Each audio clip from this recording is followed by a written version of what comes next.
secara kasat mata di foto itu? Terima kasih Bu. Sekilas saya melihat ya dari gambar ini, tergantung dari mana kita melihat sudut pandangnya. Ya. Kalau kita melihat sudut pandang dari bagaimana kita bekerja, ini adalah tipe orang yang bekerja. Artinya orang itu akan bergerak terus, berjalan terus, makanya kelihatannya kakinya agak-agak butek, ya. Bahkan sampai sakit, karena sakit dia itu totalitas dalam bekerja. Tetapi kalau kita melihat dari sisi jelek, ya dari sisi jelek, orang ini agak kumuh, agak tidak mengurus diri sendiri, jadi mengabaikan dari unsur-unsur kesehatan. Mas Eko melihat yang mana nih? Kalau saya melihat dari yang sisi positifnya, hidup itu harus bergerak. Oke, Mas Eko, dari kartu foto itu apa aja sih Mas yang ada di situ? Secara kasat mata, belum ke pemaknaan. Jadi bagian-bagiannya ada apa aja tuh? Bagian ini ada sendal, sendalnya itu bahkan hampir ucul ya, hampir terkelupas untuk sisi alasnya. Kemudian kaki jempolnya itu juga sudah mulai, kalau bahasa Seragen itu cantengan ya. Izin Bu Dokter ya. Mulai pakai ingat Ibu Dokter. Kemudian ada ini bentuk kaki yang kotor ya. Karena kalau saya melihat karena saking banyaknya aktivitas. Ketika buka foto itu pertama kali tadi, perasaan apa yang muncul Mas? Maglek. Maglek ya? Apa ya? Emosinya jadi siapa ini? Bagian sikil. Bagian sikil. Berarti kita harus bergerak. Harus bergerak. Ketika lihat foto itu pertama kali, teringat apa Mas? Apa pikiran yang muncul? Mikir apa Mas? Pikiran pertama gitu, karena kaki itu identik bagiannya kita tuh harus bergerak.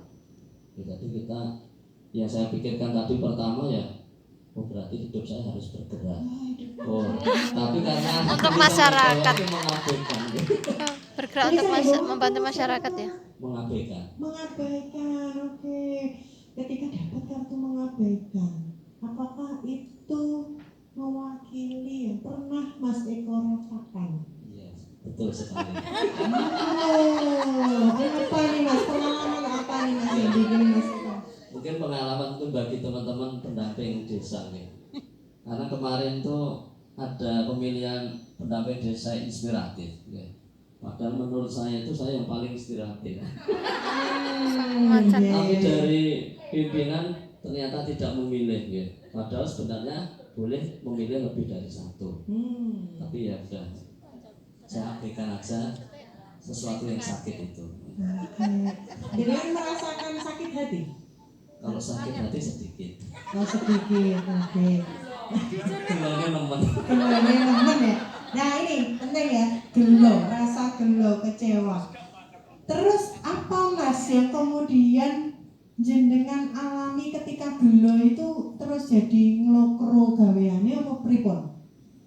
Saya kembalikan Bu, jadi saya tidak terus nglokro itu tidak. Saya kembalikan realistis. Pemikiran realistis saya adalah bagaimana kita menjadi khairun nas anfa'un linnas. Kita bisa memberikan nilai manfaat untuk orang lain.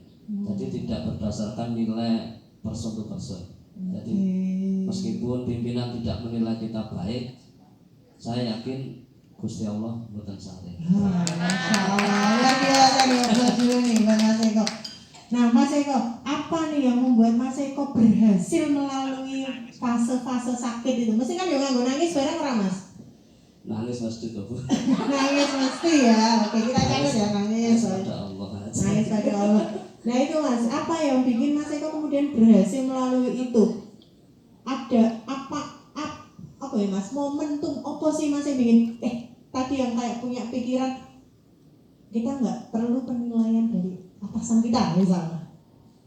Yang jelas di dalam kita bekerja itu ya, yang pertama itu kan harus ada niat tulus ya, ikhlas. Senang juga. Selama kegiatan itu apapun bentuknya ya, aktivitas apapun itu, kalau kita niati ikhlas, itulah yang paling akan berdampak sangat luar biasa terhadap diri kita, dan efeknya akan berdampak berdampak kepada karir kita. Amin. Itu yang pertama. Kemudian yang kedua, nglonggono ya.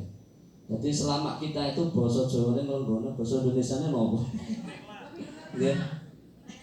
Nggih menerima apa yang kita takdirkan kepada kita, itu harus kita terima. Ya. Terhadap apapun keputusan yang Allah takdirkan kepada kita, jadi kita kembalikan aja. Berarti nggak usah kita terlalu kayak kita mencari salah-salah orang lain, karena itu akhirnya akan menambah efek negatif kepada penyakit hati kita. Oke, good.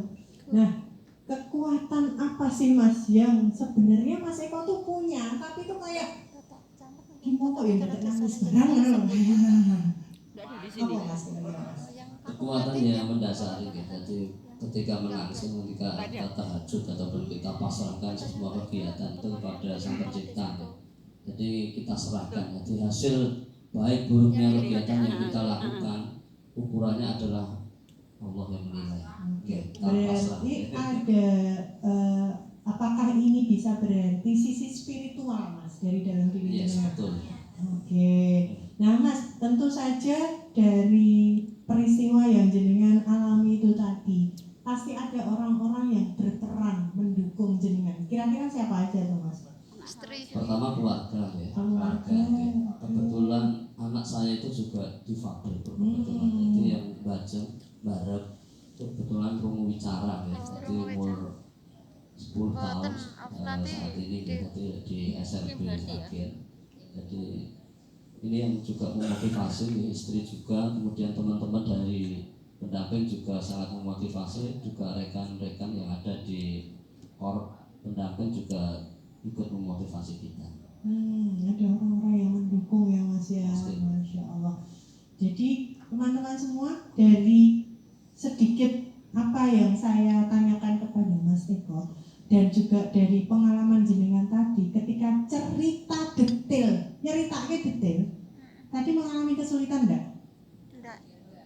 Biasanya kan langsung pada cerita tadi Mas Eko tuh langsung cerita, "Ki lho Mbak, apa namanya? Aku tuh harusnya bergerak." Padahal kan saya nanyanya, "Mas, yang dilihat secara kasat mata apa?"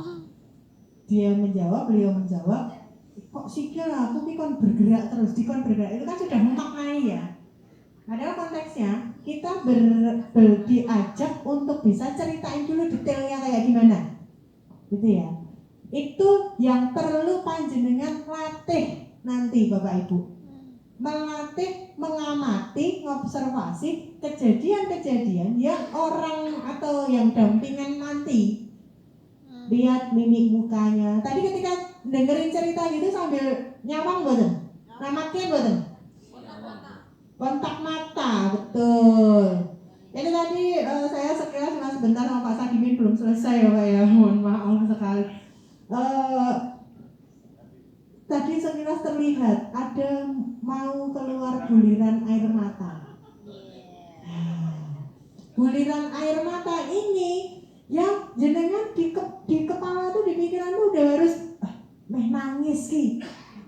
Dan gage goleke tisu. Nah, itu kita melatih rasa apa? Kepekaan, sensitif.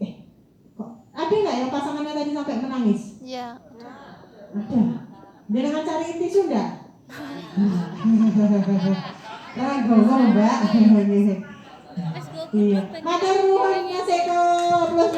Ya, karena setiap orang atau setiap manusia itu mempunyai masalahnya sendiri-sendiri ya. Dari sesi yang 12 menit ini tadi, Bapak Ibu, latihan dengerin, gak hanya sekedar mendengarkan, tapi melatih sensitivitas kita.